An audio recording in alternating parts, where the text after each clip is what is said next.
Қайырлы күн достар. Бүгін сіздерге жаяу жүрудің пайдасы туралы айтып өткім келеді.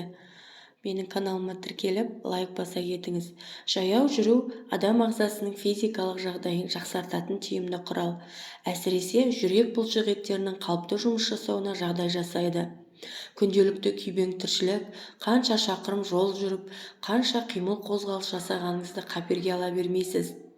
Десек те, технология дамыған заманда қимыл қозғалысымыз азайып бара жатқан мойындауымыз керек.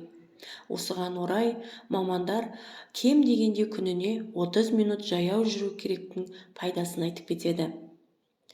Пайдаларының көптеген тармақтарына тоқталып өтейін. Ол рухани сергектік береді.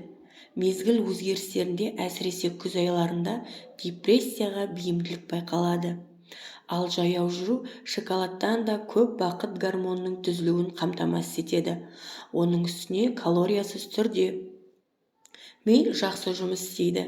Миға қатысты зерттеулер қозғалыстағы адамның миы отырып жұмыс істейтін адамға қарағанда жылдам ойланатыны және жаңа пікірлер қалыптасатынын анықтаған. Сонымен қатар арықтауға көмектеседі.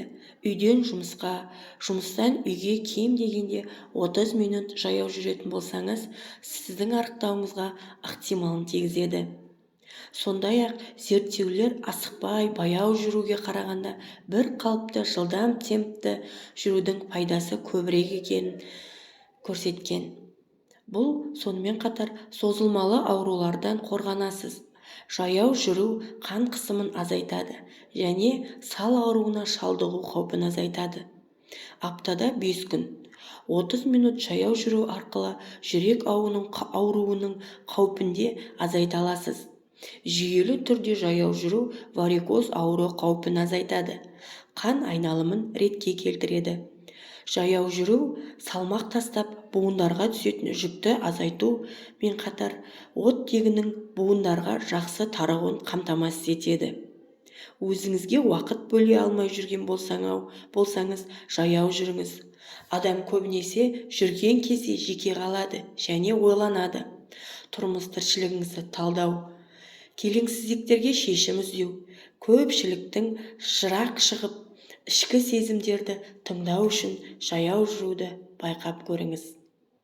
Осы видеом ұнаса, лайк басып, қолдап кетіңіз мені.